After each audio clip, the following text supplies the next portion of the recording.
Welcome to Real Talk, a place where we have real conversations with real people about faith and doubt.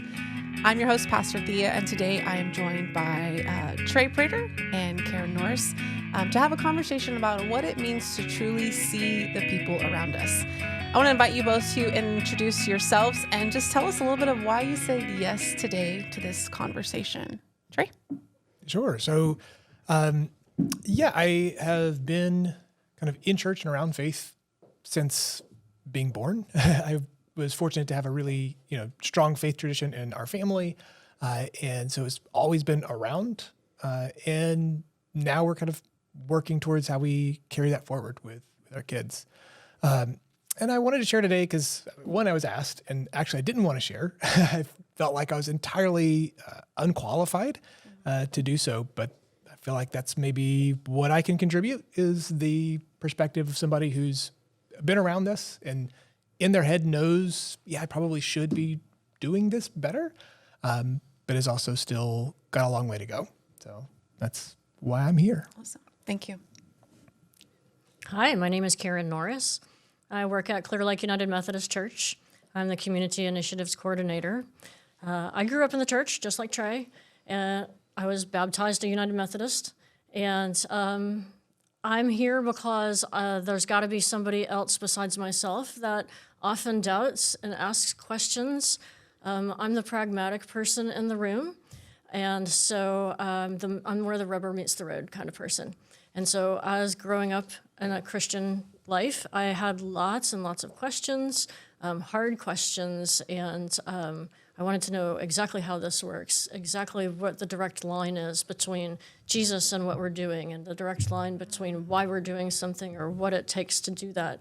So I'm here because I think where I am today is a culmination of all of those doubts and questions.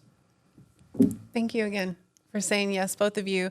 And I think one of the reasons why I wanted to have this conversation and specifically with both of you is because that's a question I get asked a lot. Tell me where this belief in Jesus actually changes my life, actually leads me to do something different. And what is it that I'm supposed to do? And I'll tell you, the hard part is I don't always have that answer, which I would love to just have. But the fact that more and more are willing to ask that, I do think it's a question that we need to be willing to consider and ponder. And so today with the notion of like seeing people, I just thought, well, hey, let's start there. So you already kind of talked a little bit about how faith has been introduced to your life, but how does that faith influence the way you see people today? And I realize that's a really broad question. And so however you feel led to answer is perfectly fine. How does your faith influence the way you see people? Yeah, I think if anything, it highlights how inadequate the way that I see people is. I think it reveals to me the gaps in how I interact with the people that are around me, because being somebody who's kind of an introvert, it's really easy for me to just kind of be in my own head and go through the day, go through my life, and not really give a lot of thought to people around me. Not that I don't care about and love and want to do that, but it's not my natural inclination to walk into a room and think, who are all the people in here for me to meet and interact with? Usually it's, how do I get to the door on the other side? And for me, that faith reminds me that there's more than whatever the next task is that I need to get to in my day, but that the people that are around me aren't just there to move past, but they're there for a reason. And that is something that I've got to, stop and take the time to actually engage with. Mm-hmm.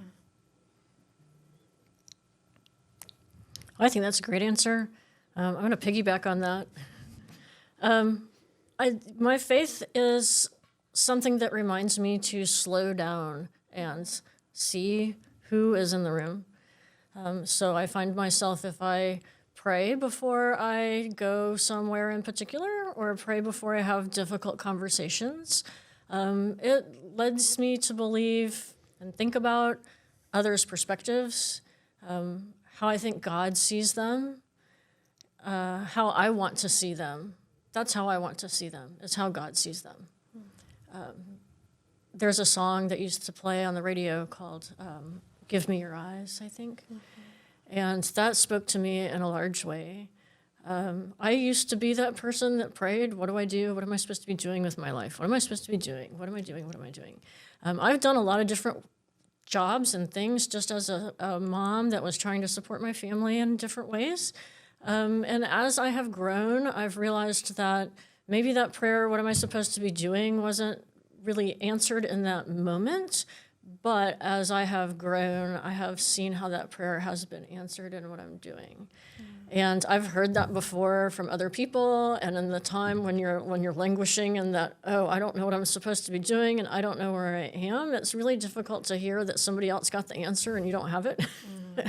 But I will say that it comes.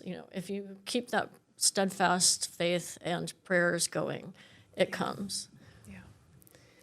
What I was thinking when you said, Trey, about, I like to enter a room and ideally just get out without having to interact, something I just noticed in the Gospels over and over is that Jesus is constantly interrupted and yet never says, nope, I ain't got time. Get in the back. Even, when the woman, barely touches the bottom of his hem and he asks, who touched me? The disciples are like, are you kidding me? Like, everybody's touching you. He noticed even that. Or when he is on the way to heal the man's son and another woman steps up. And that's actually when that happens, right? And like, he takes the time to say, hey, I see you, you're worthy. And I will get to this as well. And, to have that trust. But I was also thinking about how sometimes in my exegetical work over scripture, it's important for me to look at, who's present in the story, who has a speaking voice, who has a silent, and who's missing, who is not there. And I think that's another thing to notice, and where my faith has led me is to try and see the people as people, not burdens and problems and obstacles, which is my tendency. Most people are an obstacle to what I want to get done, to see them as people, but then to also notice who is missing, who is not in this room, in this space, in this conversation, who's missing is another key piece I think it's important to look at too. In that realm of what is being seen and unseen, what does that really mean? What does it mean to be seen? What does it mean to be unseen, to be looked over? To not even be worthy enough for recognition. Yeah, I think a lot of our underlying kind of fundamental need and drive as people is to be known and to know someone else. And a lot of the, behavior that we have, a lot of the things that we end up doing in life can trace back to that. And I think to even begin something like that, it's being seen and seeing. So you're talking about, kind of seeing people as fully fledged. I always think of, video games. I played some as a kid, not a ton, but I enjoyed it as a nice distraction. And there's this concept of a non-playable character that like you go through and you're walking through the forest and there's this character that comes out and you push a button and they give you a thing and then you move on. And I feel like so much of life can be those small interactions, right? A lot of people decry at McDonald's, you can't order from the front anymore. You have to order from the big iPad. And I like the big iPad, right? If I'm being entirely honest, it's just easier for me.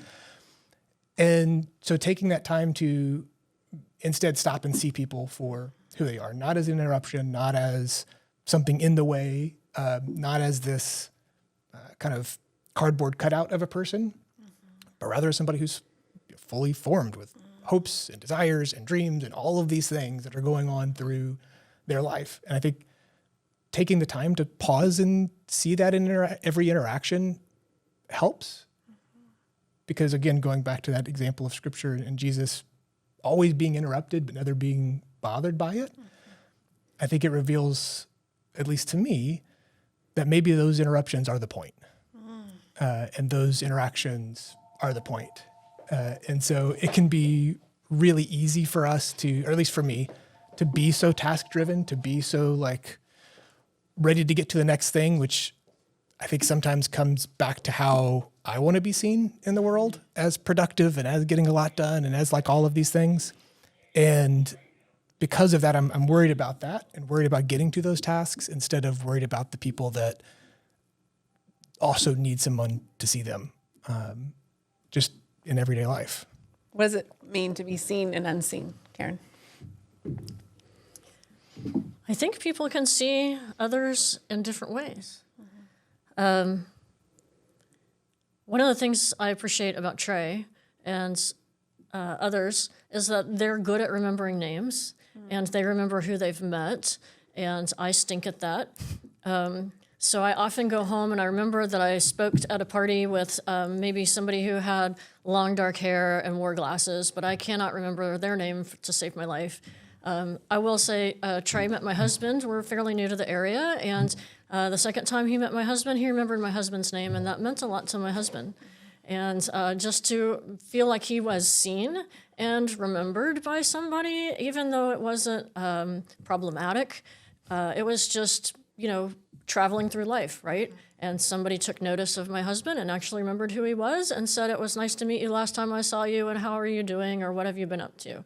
And so I think that's a great way to see people, and it's a wonderful gift to have, to be able to remember people and see them at those times.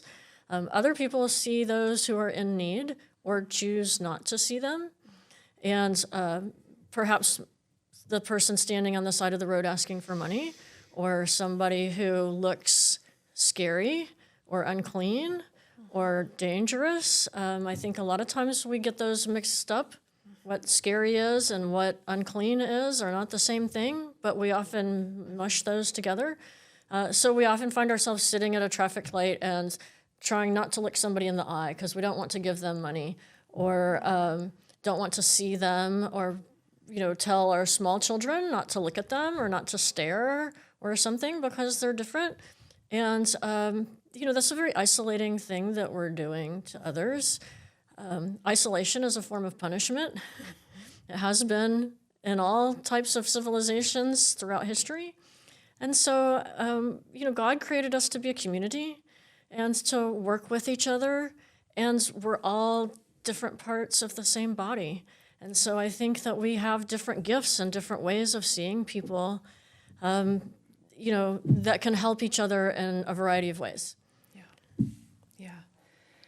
I would agree that this idea of being seen, it really hits to that being known, right? That when I feel I am seen for more than just another being, another body in the room, and I could even take it further as a woman, just even someone who's attractive, right? When I am seen, and there's a sense that there's a piece about me that they know and that they're willing to engage with, right?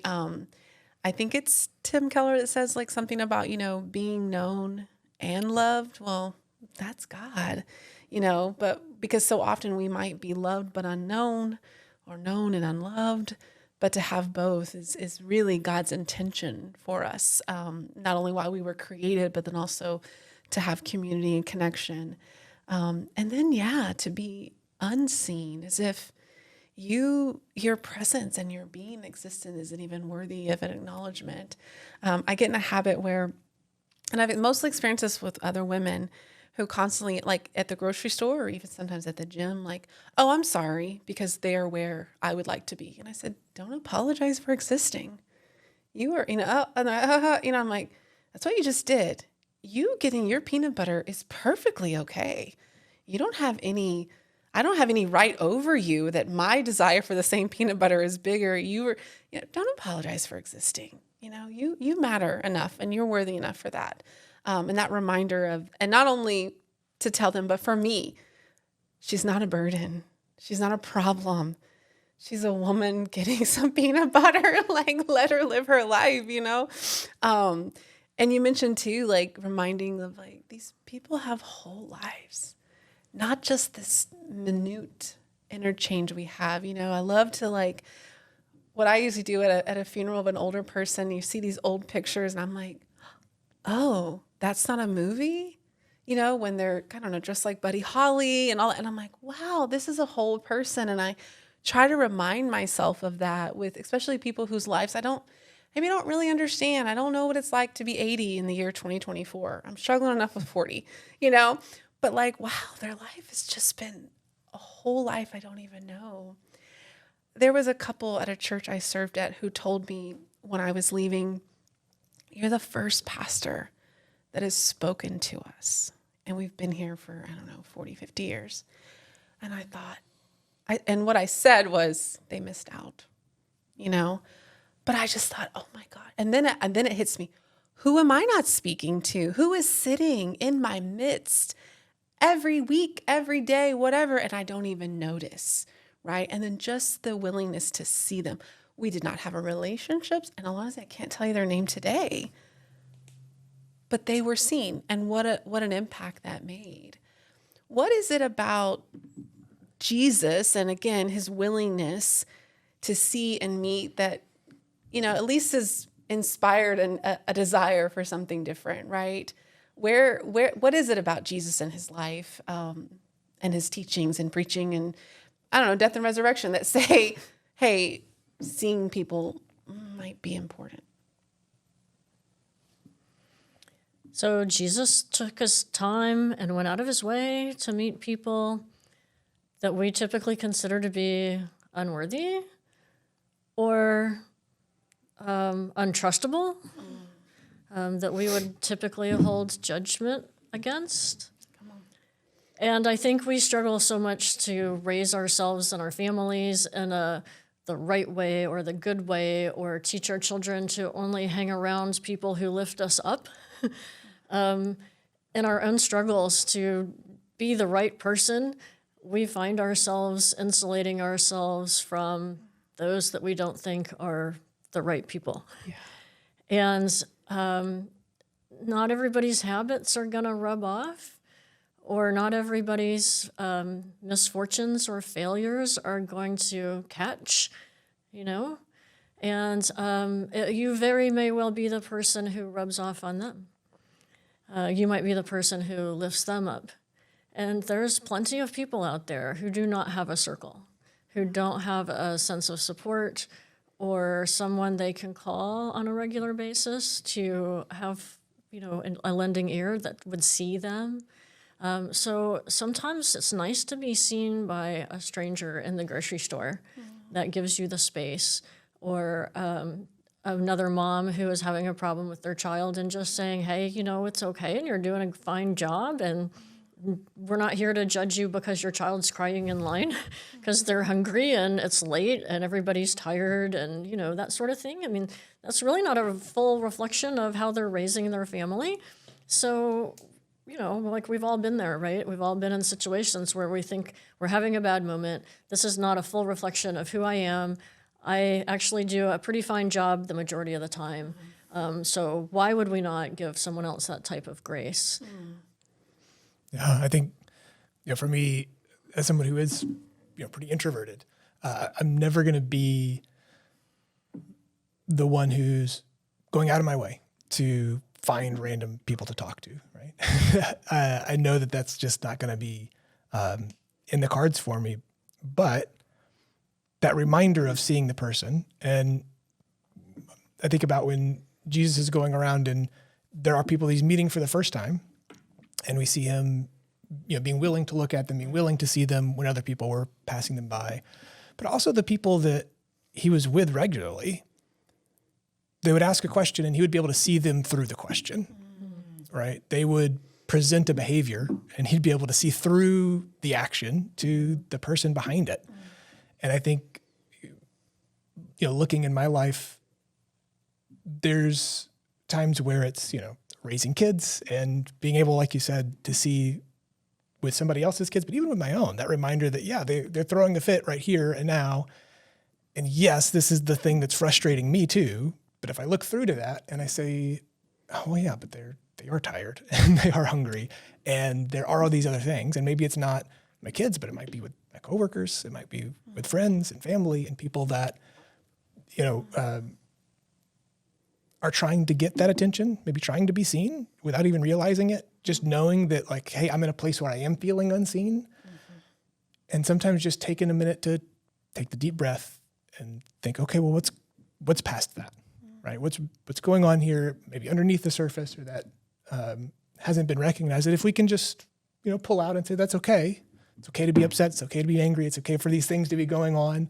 And if you need somebody to take it out on, you can take it out on me for a minute. Like, just that little bit of pause can completely change somebody's day, somebody's, trajectory. And oftentimes it comes from being willing to just stop, listen, maybe ask one question deeper, and not push off immediately or get, what I like to do is just get really defensive and angry and all of those things right back. But the rare occasion that I don't, and try to focus on seeing them like Jesus did, hopefully to some tiny degree, the outcome is always different, and that situation can quickly be diffused or changed, or maybe even turned into the start of something positive, when all people really need is to be seen, at least to start with. Yeah. I actually wonder, I just had this revelation recently. I wonder, in so many of Jesus's healings, we assume that means that the ailment is gone. The thing that made them different is gone. And I wonder if it wasn't just by being seen they were healed. Oh, I do exist. I, who have been pushed to the outsides of society because of my behavior or just my physicality that is different than others. Oh, I'm seen. I'm worthy of the presence of this man, this prophet, the Lord and the flesh, and how that might really be healing. I'm not denying that there were miraculous physical healings, but maybe I'm adding that layer too of, I think about the man whose friends had to bring him, right? And I wonder, was he just so depressed, so stuck, so lost in his own reality, he couldn't even bear to go himself? But his friends brought him, dug a hole in the roof, right? Made sure. And then Jesus again didn't say, what are you doing? Back of the line. He sees him and says, you're worthy. And how that must be healing. It must be renewing and redeeming in a way. And I think that that's definitely a piece of what Christ is trying to offer us. And even go to the last night where he washes his followers' feet, knowing everything they had already done and what was still ahead, and then tells them, do this.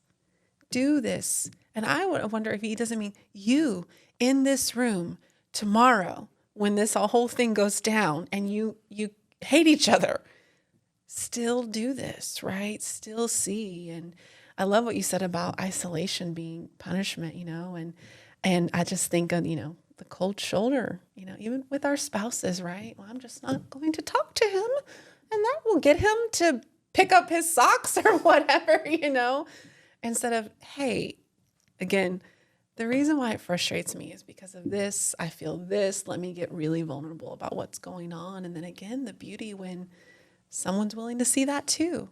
Hey, I realize this is about more than the socks. Let's talk through that too. And I also just kind of this idea of the incarnation, Christ coming in the flesh right here amongst us says something about our worth as humanity, right? I often joke too that God didn't, throw it away in chapter 3, but instead just continues to pursue us and desire to be amongst us and desire, I believe, to tell us over and over, you're worthy. You deserve to be seen. All of you, all of your mistakes and flaws and differences, you deserve to be seen too. But what does make it difficult? And how do we get through that? What part of our humanity makes seeing people who are different or maybe even disturbing or painful? What makes it hard? I think sometimes we just don't know what to do. Some people are just so different. Maybe they are having a hard time.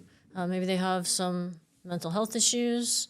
And certainly we don't talk about mental health issues enough in this country. And it's sort of like the thing nobody talks about, even in their own families a lot of times. So that just means that when it's happening somewhere else, then we really don't know what to do. I was reading something a friend posted about losing her mother who has dementia. Her mother had left the house and suddenly they didn't know where she was. And she was commenting about how alone we all are together. Because while the police came out and some neighbors came out to help search, as she talked to people along her journey throughout the neighborhood looking for her mom, people stepped up and said, my mother had dementia and we lost her one time. Or my dad had dementia and we lost him one. They all shared this similar experience that they had had. And yet at the same time, we're looking for somebody still who is lost, right? And I think that that's kind of, how society is. We just don't connect and talk about certain things. And so when we see something completely different or we have no idea what their situation is, and maybe we don't know who they are at all, we're afraid to step in and close that gap and say, what can I do for you? Or how can I be a help? Or even just to listen or something. So I had a man who was unhoused. He had come into my office recently, and I gave him a pack of fresh underwear. And he was excited to have the underwear. And he said something akin to, thank God, somebody actually cares, And it really was, in that moment, it was kind of less about the underwear and more about he was seen. Somebody saw him, and somebody didn't think it was a big deal to have him come into their building and give him something small. Mm-hmm. He wasn't asking for a new car. He wasn't asking for me to take him home and offer my bathroom and, a shower and all of that. He wanted something small, but he had been isolated for so long and people had just passed him by for so many days. He was just really excited to have someone who had just seen him. So I think that there's a lot of things. We're just busy in our own heads sometimes, just walking from one point A to point B, and half the time probably don't notice who's around us. Mm-hmm. But it's a challenge. Mm-hmm. Mm-hmm. Yeah, I think we may have to cut this for time, but I think as a society, we've really doubled down on this idea of self-reliance and independence, that there is such a thing as a self-made person, as if people come into this world as a kind of self-contained entity, self-sufficient. But we don't, far from it. You look out in the animal kingdom and sometimes they'll call it the fourth trimester, right? The idea that human babies are so vulnerable that they can't survive on their own, right? They have to be latched on to somebody, entirely dependent on the people around them for the first 90 years of their life. Now, we assume it's a few months, right? But reality is, the reason why isolation is a kind of universal punishment is because we so desperately need each other. And yet we've bought into this idea that at least out there exists a self-made person, a person who has it all together, who has it all figured out, and doesn't need anybody else. Maybe they have other people and that's great, but they don't really need them.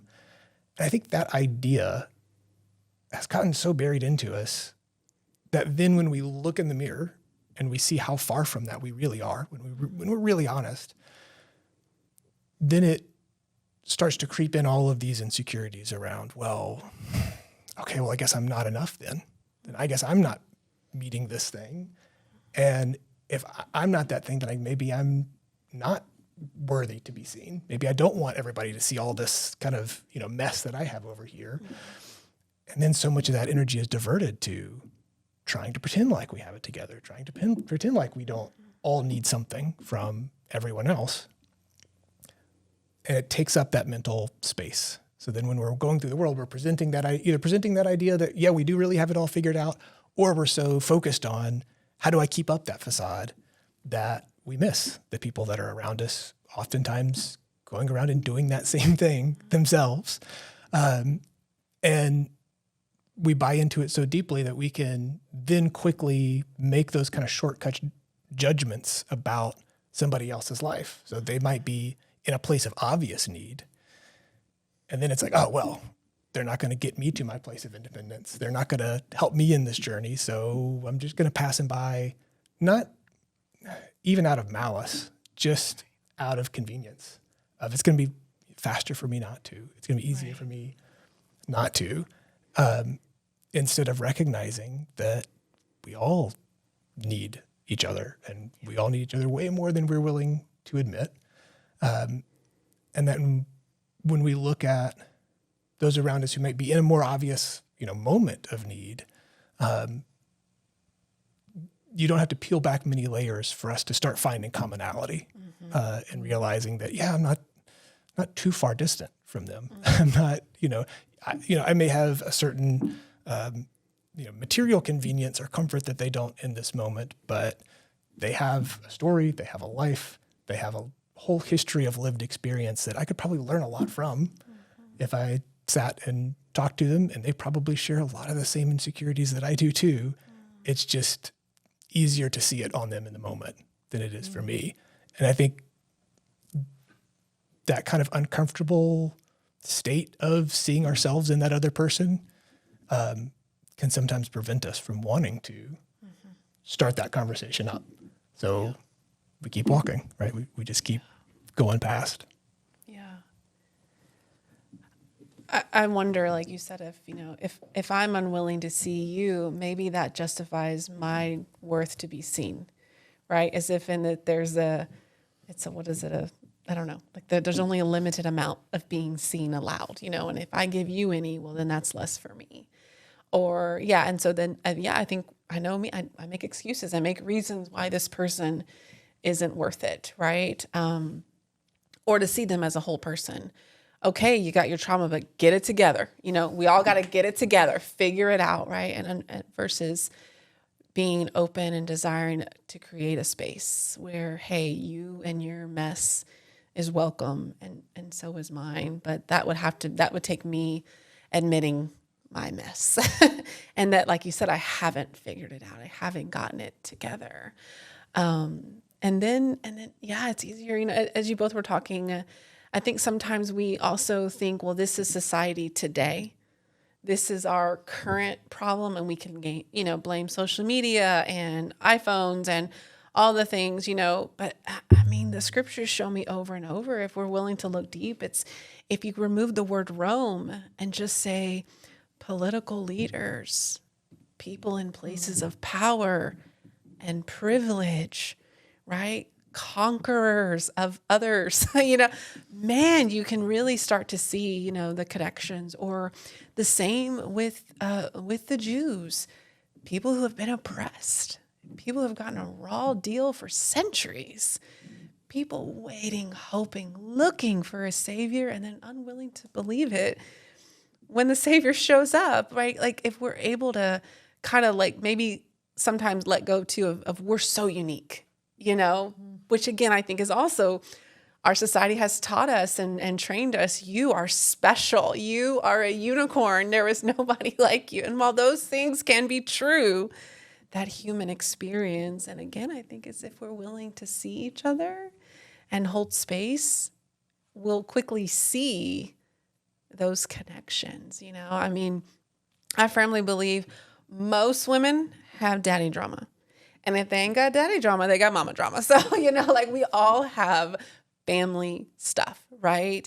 Most of us are dealing with something somewhere along the line that didn't go as we had hoped. And how do you get over it? How do you work through it? And the less we try and hide it, but again, maybe show it, letting others see, then those lines can be broken down too. My question would be, what hope does Jesus offer, and what's the next step we can start to take? I mean, as we sit here and say, we need to see people, we need to be willing to be seen. How? I think you need to be willing to be uncomfortable or a little awkward or embarrassed. A lot of times we don't know what to say or maybe we don't know. We can see somebody's in distress just emotionally, or that something might be going on, but we don't know who they are maybe or what their problem is. And sometimes that's awkward to say, hey, is there something I can do for you? Or you look sad. Do you want to talk about what's wrong or something? Those types of things can be awkward. The reality is that awkward or embarrassing or not, you just did what you're supposed to be doing. That you're doing what Jesus told us to do. And the more you do it, the less awkward it becomes. And the more you are able to see people, kind of for who they are. But I also think that it takes the focus off ourselves. So as we're going through life and we're just busy, and we're thinking about our problems at work or at home or whatever's going on in the traffic and whatnot, when you choose to quit fixating on that and you choose to look at other people or look around to see the people, you're doing what Jesus is asking us to do. And so I think it starts with that. Just it's relieving, to be honest with you, to sometimes worry about somebody else instead of yourself. At least it is for me. And I just think that's like a small step, but it's how you get there. Is you just take the small steps. You have to be willing to say, yeah, I just embarrassed myself really bad, maybe. Or maybe you walk away and you go, you know what, that was a really good conversation I just had with somebody I didn't know. Or you walk away and you think, I did something that was easy for me to do that meant the world to somebody else. And you just changed somebody else's world. And you are passing that up if you don't take the time to see somebody. Yeah, I'm encouraged to hear that, that small step includes feeling awkward and embarrassed, because awkward and embarrassed is how I go through most of life. But I think for me personally, it's trying to just take that extra pause, that extra second to stop and really see, the person that's in front of me, the situation that's going on. There's so easy to get caught up in the to-do list and what I need out of the conversation or what I need out of this meeting or interaction, or again, the million things in my head that they'll be there later. Like I can worry about those later. But as I'm going through the day and interacting with people, really stopping and asking, what do I not see yet? What do I not know about them? What have I not learned or found out or been able to connect with that could be meaningful, could be useful? Because ultimately, kind of bringing it back to how my faith influences how I see people, it's that every single person is worthy, and worthy enough for Christ to die for them, just as worthy as I am, right? And that reminder that, nothing on my to-do list is more important than them. And that real interaction, really taking that time to see them, not only maybe benefits them, it might be an encouragement or thing that they need, but it's also a reminder that I need for what's really important. Yeah. And as I think about that to-do list versus people, I think the reason why I know probably I obsess over my to-do list is that is so much easier.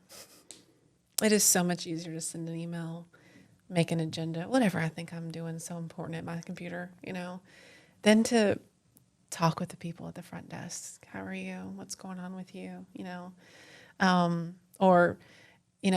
It's so much more easier for me to go inside and, sweep my floors and put my dishes away than talk to my neighbor who was actually outside for the first time, and get to know this person, even if it's just their name. I think, like you said, I think that's a piece of it too. It's just easier. And I mean, I think Christ just showed us it's not about easy, Like I got something so much better. I also just think about too, even with the resurrection story. I mean, I believe it's John's account, Jesus first appears to Mary and says, "Do not cling to me, but go and tell the others." Then appears in the upper room and says, "Peace be with you. What are y'all doing here? I told you this is going to happen. Go. Here's my Holy Spirit breath." And then has to come back and is like, "What are you still doing here?" This is the third time I'm having to tell you, and I just wonder too that I think we all just feel so much safer in our locked upper rooms, you know. I read an article this week that suggested what would our society be like if there were no more sit-down restaurants, if it was only to go, drive through, you know, DoorDash, whatever, and what that would mean for our society if there were not these places where people could come and sit and enjoy a meal and have unplanned interaction with others. And actually, the writer is an atheist who was talking about his fear with the decline of churches, and that though he does not believe Jesus is the Son of God raised from the dead to give us new life, he does see a great detriment coming to our society if there were no more places where people could be seen and see and be encouraged and given hope and sent out into the world to offer the same. And I thought, man, if he notices it, what are we going to do? You know, are we, and I say that to say, I think sometimes too, seeing others starts with the people who are already in your face. You don't got to go look for them. You know, how often are people not seeing their own spouse, their children, you know, their neighbor, their parents, things like that. And so I think that's like the next step is for me, just look at the people already in your life and see them again for whole people, not the burdens and the problems they're causing you, but the whole people. And I say that for myself. I got a lot of people in my life that are problematic. Man, if I could pause and see them as a whole person instead of that issue. What's your one piece of hope for someone who's longing to see or to be seen? What would you offer?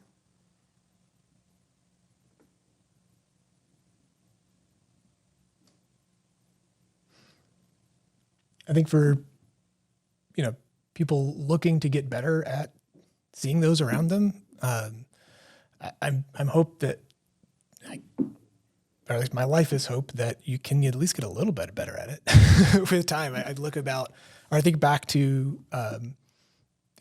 10, 15, 20 years ago, and this isn't something I'm good at now, but man, was I terrible at it then. And so there is hope that we can incrementally improve in the area. But I would say for the people who are longing to be seen, I say that you are, if not by me, if not even by another person, like as encouraging or scary as whatever as it is, God knows us. He sees us. Yeah. He's deemed us worthy. And my hope would be that there would be other people of faith who come into your life across your path, who would be able to mirror that and show you incarnate, right? Show you tangibly what that looks like. Yeah, I think we've talked about a couple of different ways that people can be seen or see others. I think some people are seen. I think some people want to be seen so desperately, and the hope for them is that they need to know Jesus sees them. He sees their insides and their outsides, and he loves them for who they are, regardless of their circumstances. For people who are trying to see others, I think it takes just a deep breath and slowing down some. And, seeing people can be seeing the whole person, like you were talking about, the good stuff and the sad stuff or something. You don't have to go look for somebody who needs help. Just see somebody. I found out one day in a mom's group, just a bunch of moms. We just had a bunch of young kids. And then I found out one day that this one lady used to be an electrical engineer. And I was so blown away. But that was kind of like I suddenly saw her in a whole different light, And it wasn't that I thought she was dumb beforehand or something, but just it was like this revelation, like, wow, you gave up this killer career, to raise your family. And Nobody sits around the living room and talks about electrical engineering stuff or math or whatever. We're all sitting around the living room talking about how many times your kid has dirtied their diapers or something. So, see people and talk to people and be vulnerable with yourself. I think that's, how to get started. Yeah. I would agree. Know you are seen by the God of all creation and love and goodness, mercy and redemption. And then look for the people that reflect that to you. I'm not saying everybody has a whole band of wonderful people around them, but there's probably somewhere somebody who has reflected that light. And then also be willing to be seen. Come out of the locked doors, pull the veil back a little, let people in. And that takes vulnerability and courage. And I think when we're willing to live a little more seen, we might be willing to see people as well. So thank you both so much for your words and your thoughts and for being here today. And thank you for tuning in. This has been a fantastic season 1 of Real Talk. And I hope that you are planning to join us on Thursday, April 25th, 6 to 8 p.m. at Grace Pizza for a live Real Talk podcast on the patio event where we will have some fun music. You'll be able to order pizzas and amazing shakes at Grace, as well as a panel discussion on heaven and hell. We'll be taking live questions from you, so I hope that you will plan to be there, and I hope you'll bring a friend who's interested in Real Talk too. Until then, thanks for tuning in. Real Talk Podcast is produced by First United Methodist Church Pearland in collaboration with Pearland Podcast Studios, recorded here in Pearland, Texas. We invite you to check out our website at FUMCPearland.org to check out additional events and opportunities for you to engage in real talk about faith and relationships.